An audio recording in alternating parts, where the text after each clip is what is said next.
Let's look at trauma and abuse and systems through the eyes of a dog. So, what do we have here? We have an environment in which Philip is, first of all, in a synthetic environment in many ways. He's a dog, and he's being raised by two humans. And it's not a perfect system. There are many flaws in the system. One of them is Philip doesn't have a mate, and that messes with his biology. It's an imperfect part of the system. Philip also was bred improperly by the breeders, and so he's got some genetic problems with his legs, and has weak back legs, which were amplified when we had him neutered. Basically, Philip has not been able to run up and down the stairs like he could before since the neutering. And there are all kinds of parts of this system that are flawed. If you look at abuse as simply a technical term for the absence of good use, you have the perfect world of complete awareness, complete understanding, complete attunement. And then we have our world, which is a mix of compromises. And so Philip has been subjected to cabin pressure in an airline, which no doubt was stressful. Then there's all the unknowns. He hasn't been trained by older dogs. He's been raised mostly by us. And Philip is a small animal, just like many children are in relationship to adults. Philip is not much bigger or smaller than a newly born infant. And so he exists in an environment where he is vulnerable to abuse. And there's not that much he can do about it because he doesn't speak English. And in our culture, we don't raise people to be deeply attuned to animals. We don't raise people to be deeply attuned with our own bodies. And so, for all I know, the good organic dog food that we're getting him is not even a third as healthy as him running, having a true hunt, eating fresh organic meat, with the right amount of exercise attached to it that his body was designed for. And so there's a hybrid dynamic. Philip has also attuned to his owners, which are both his abusers and his benefactors. We keep Philip alive. We keep him out of the safety of the streets. Again, dogs' biology were not designed to have to evade motorcycles and cars. And so his instincts don't teach him how to survive fully in a synthetic environment.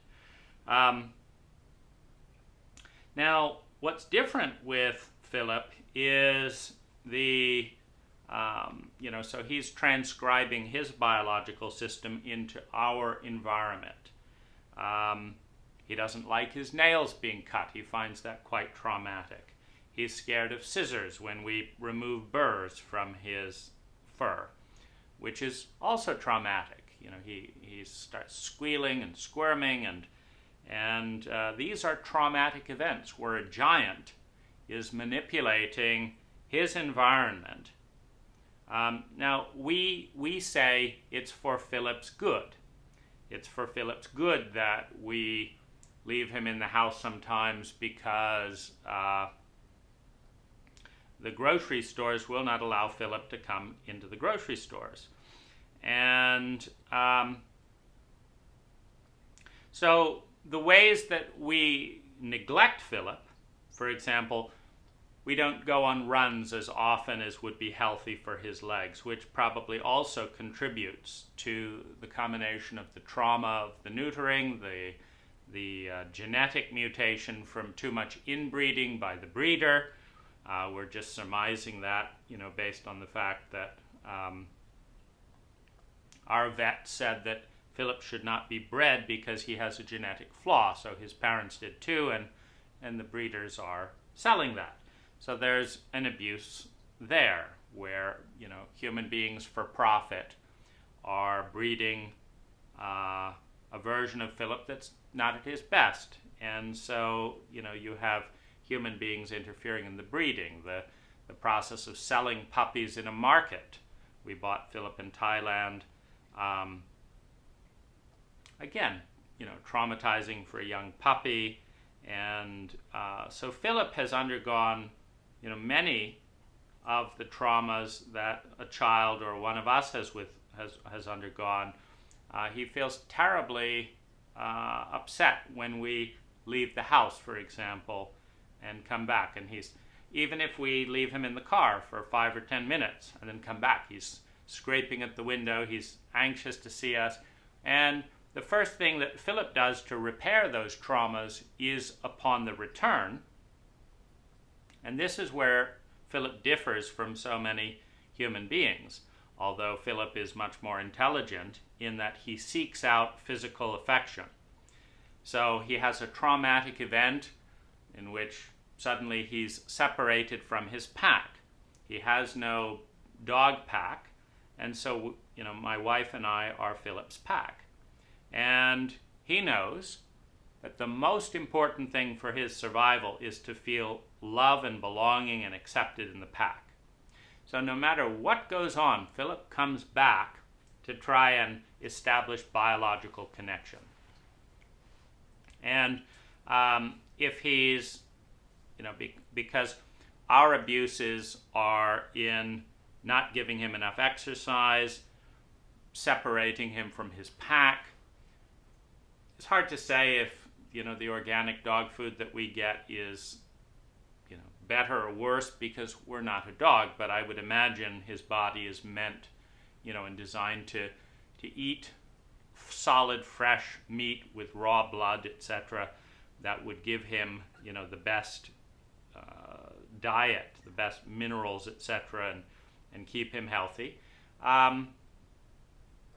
We're not giving him things to hunt, and he hasn't learned that fully. Then there's the fact that when he barks, which is his traumatic response, there's something new in the environment. There's a threat to the status quo. So it's a traumatic event. What's that? Who are these people? And Philip, on an instinctive level, knows he's very small. And so statistically, small dogs are much more aggressive and reactive and bark a lot more because they're much more scared of lots of new things in their environment. And the best way to calm Philip down is to give him a clear container, or to hold him. If he's being held, even if a new person comes in and he's barking and darting around, then if we give Philip into that person's arms, he suddenly stops barking. And this also partly indicates the difference between fight, flight, and freeze. Because Philip's first response is to fight. And Philip has a much better system of processing and integrating energy and newness and trauma than humans, because generally his first impulse is to fight. And so if we start engaging with Philip, like if we get his pet Max, he'll start to play and engage. And so the fight impulse in the fight, flight, freeze dynamic is his first response. And so he'll play with with Max. And keep in mind that he's in the same environment as many children. There are giant adults around that are much bigger than Philip and that can easily dominate him at any time.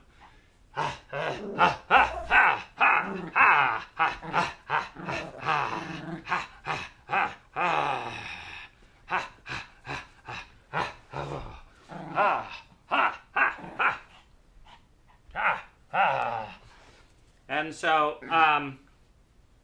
Philip will also, of his own initiative, default to fight. Meaning if he wants some attention and we're laying in bed, he may leap up and start jumping around, and if a hand is there.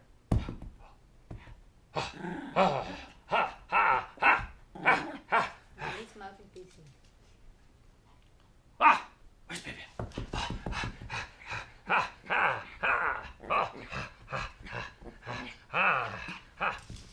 Oh, yes, baby. Oh, yes.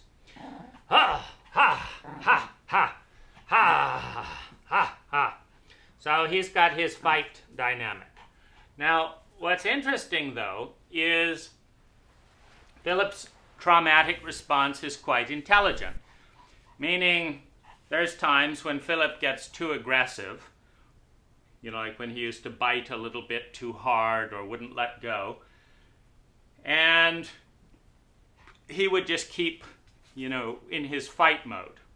And so, as part of his training, we fight back.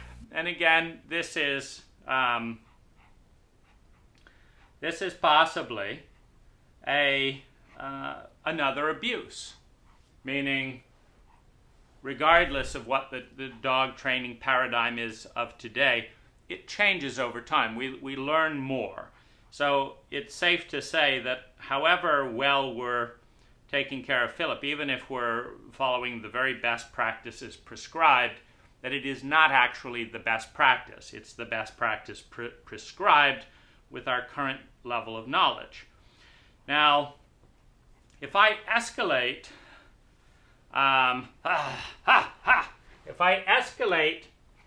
up above a certain point, Philip goes from fight to flight.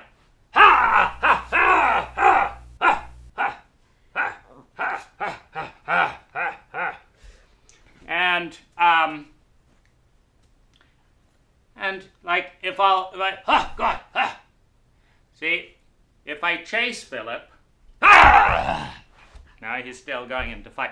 But if I chase him, like stomp my feet or whatever, he will turn from fighting to running. So he'll go and run.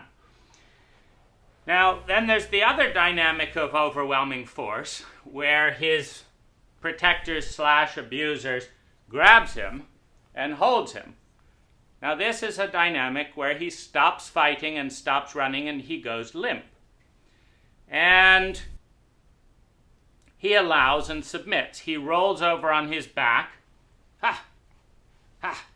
He rolls over on his back, often in the bed, and tolerates whatever things the superior force is doing to engage, to play, etc.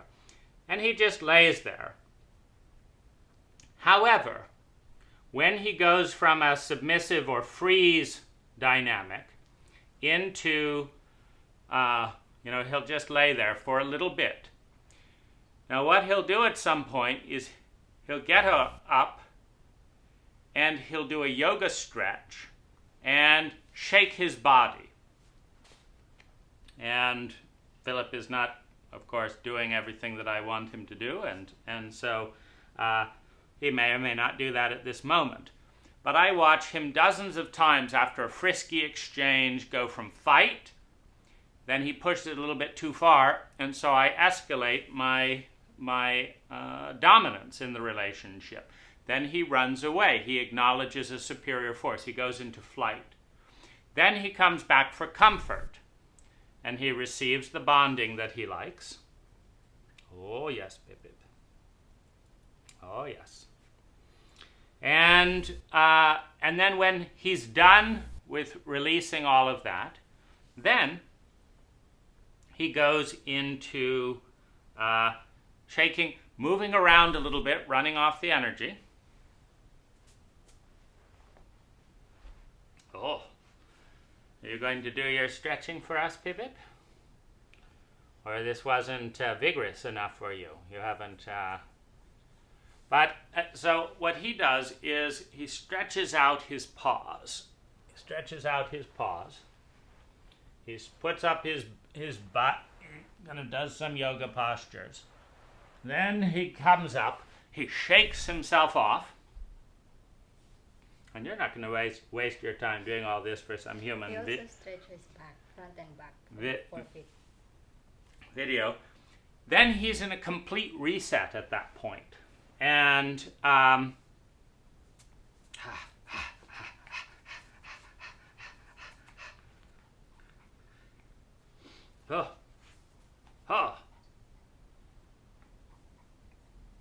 and he will at times, one of the reasons we got him Max was so he'd have someone else to vent his aggression on.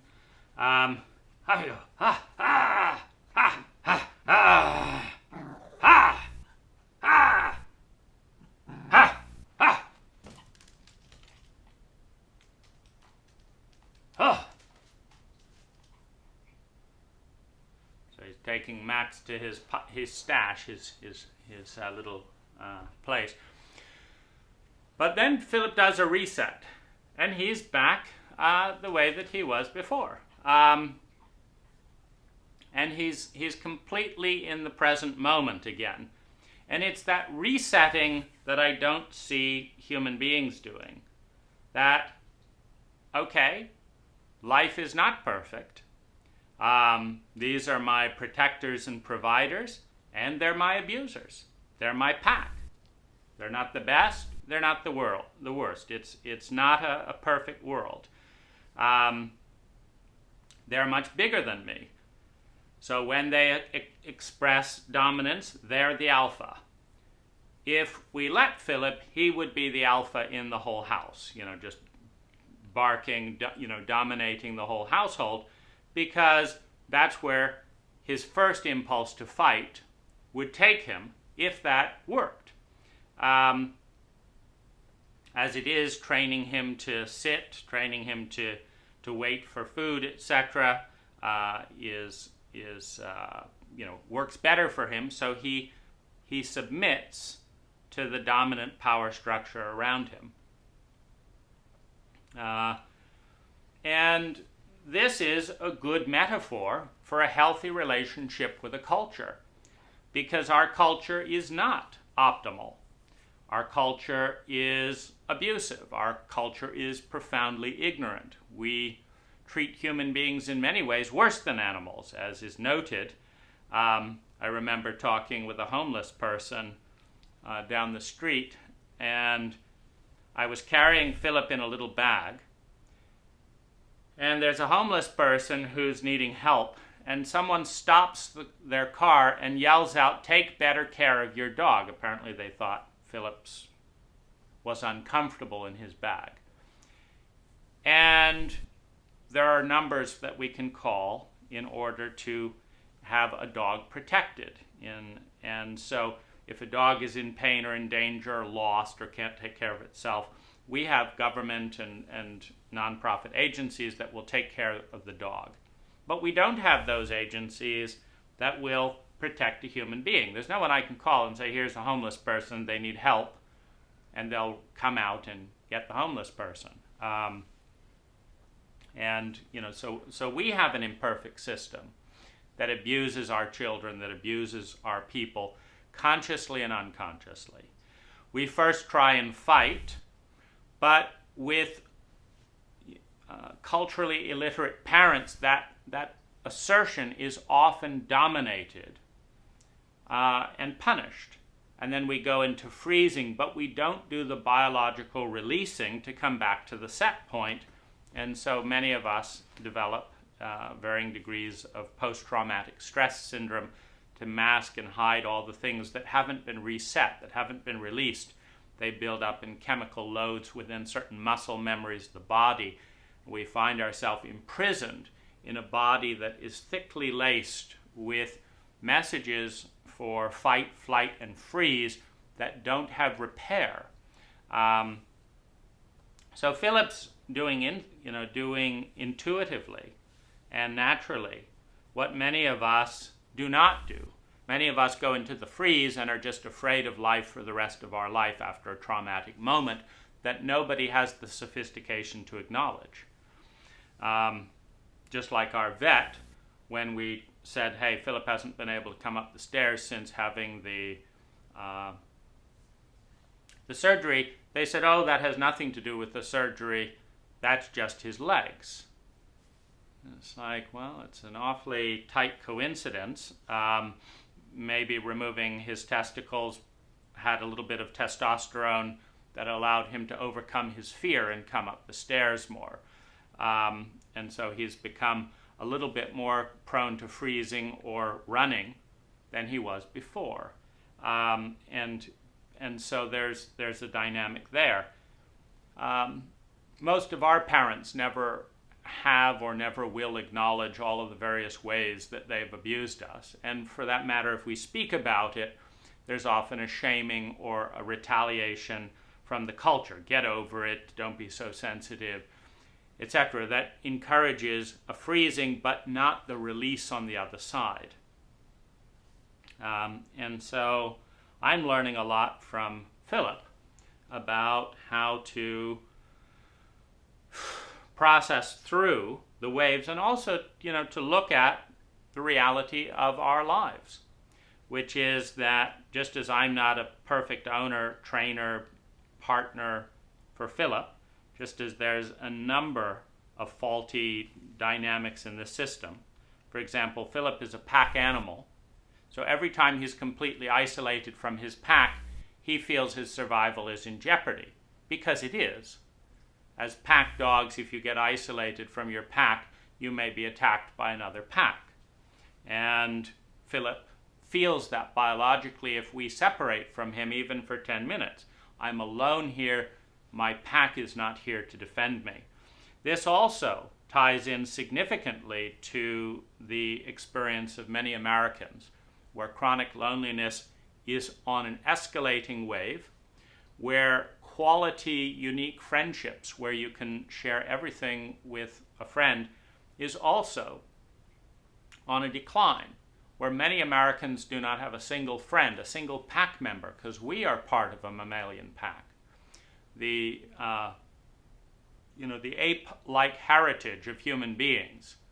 Apes form packs, and their survival goes up strongly if they belong to a pack. Many of us feel like we don't belong. Our human need in Maslow's hierarchy of needs, survival, security, love, and belonging.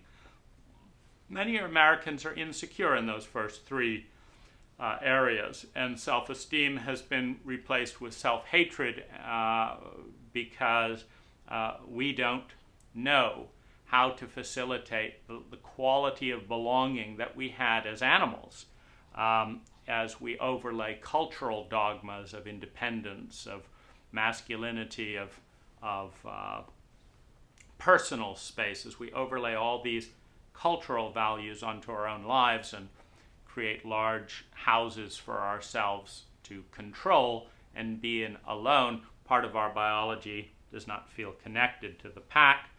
And Philip is just healthy enough to express desperation, express needs, express panic. So when his pack is separating, he claws and cries out, "Don't leave me alone. I'm not safe without my pack." Human beings have had those feelings snuffed out in infancy and childhood with shame.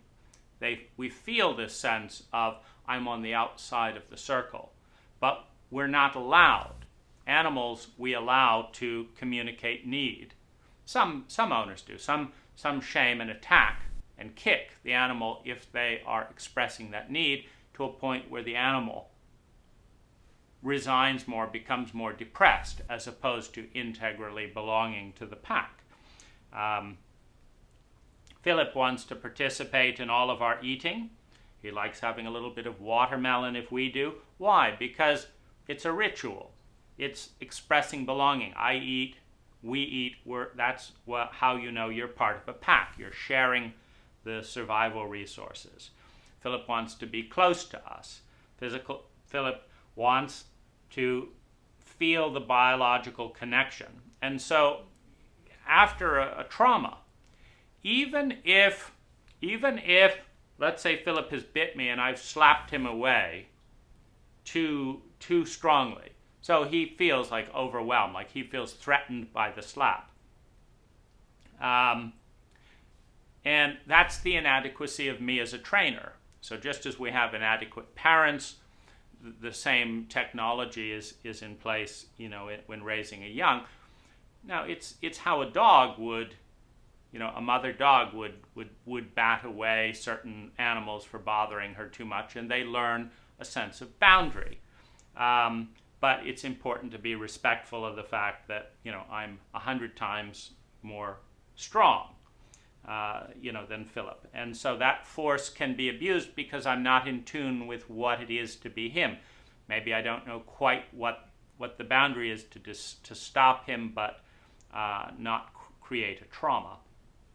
Now, after I've batted him away, for example, and he's realized that he cannot fight, and he will first walk away and shake and release the trauma. But then he will come back and repair the connection. He will nuzzle up and he will create endorphins in his body that say, I'm with my pack again, I've been accepted, because he's sitting there, and why is he leaning up against me? It's giving him that sense, I belong to the pack. I may have been punished for this behavior, but that's over now, I belong to my pack. And Philip is back to square one. Very happy to be part of his pack, generally incredibly excited. You won't see Philip's energy dividing that much. I noticed that when he was first a puppy, he was 100% integrated in the attack and in the playing in his terms. But he caused enough irritation, frustration, and I have PTSD, and so when he made me feel too out of control and too, frazzled, etc., I communicated with him my pain.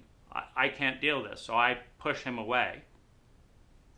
He then had a dual voice in him. He would run at me to try and then he'd turn around and run away as the memory of all those times that I'd batted him away hits in. So now he has the internalization of fear that if he connects in this way and this way and this way, that he might be pushed away, that he might be shouted at, like, go away, Philip, don't do that. And then he feels the sense of fear. And so he will pause and try and figure out what's going on. But immediately he wants to rebond and reconnect. And this is also similar to children. When their abusive parents hit them, shout at them, an abusive child always wants to come back to their pack, an abused child. And so the point of this video is to acknowledge that even the act of keeping a pet is a certain kind of abuse, separating them from the separating them from their various genetic heritage and all their normal habits that their biology is attuned to. And it's also a luxury, but it's both. And as we can see with the over-pampering and the overfeeding of many of our pets and the over-pampering and the overfeeding of many of our own obese bodies, we can see how the abuses in our culture migrate down to the abuses of our children, to the abuses of our animals, because we're in a culture that doesn't teach nutrition. We're in a culture that regularly sacrifices children to the kinds of foods that will leave them feeling constantly hungry, constantly depressed, and becoming obese, and we're not educating them, just like we don't educate people about how to really care for animals. Quote, education is flawed in our culture. So education is flawed. Our relationship with our government and military is flawed. There are many areas that are unnecessarily traumatic. Our relationship with our hospitals is many times flawed. An enormous amount of trauma and psychological damage occurs in our hospitals, where things like Ted Kaczynski, after a deep dissociation with his mother in a hospital trauma, has hated technology ever since and grows up to become a Unabomber and send bombs to attack the technology that has left him unable to connect with people for the rest of his life by not acknowledging the human component. And so we exist in a deeply flawed system, just as Philip exists in a deeply flawed system.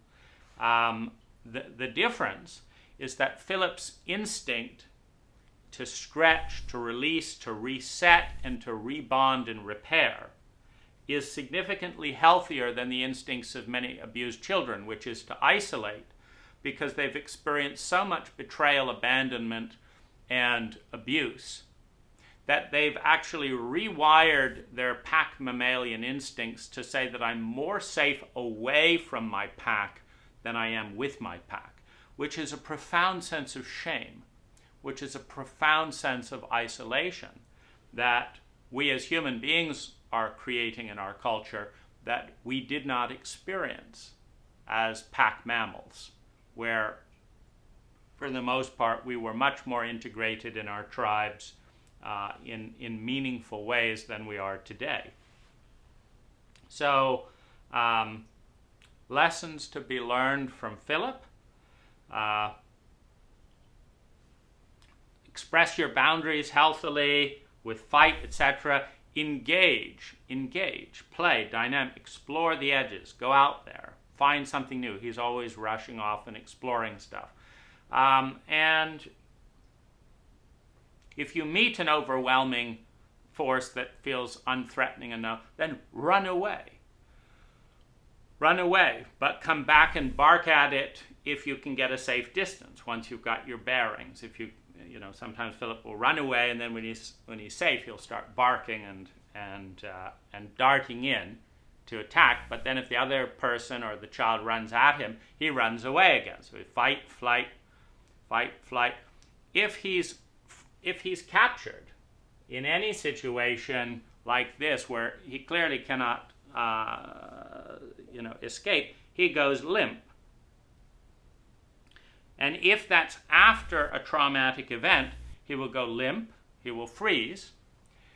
Then, after a little bit, he'll go out, he'll do his little yoga and his little shaking thing. Or he'll go off in his own space if that energy has all discharged. And then he is back to his old self. He has completely released. The event equals the event. He knows he belongs, and he's happy, excited. All of his energy is instantly followed. There's no, oh, that would be a bad idea, this is terrible, etc. He instantly follows the things that he likes. He constantly asserts himself to be included. If we're eating and no one's provided anything for him, he'll make a little bark, to let us know he wants some of the food. It's not even that he particularly likes the food. He doesn't like olives, but he'll still want a little taste of an olive if I'm eating olives. That's again the group dynamic, copying the group. If the giants are doing it, there might be something to it. My pack leaders are eating these strange things. Let me taste a little bit. Because I want to emulate, I want to copy. And so that's a little insight that I've been noticing as I've been doing all this trauma research, etc. on myself. Just how much I can learn from my dog, and I hope you can learn a few things as well.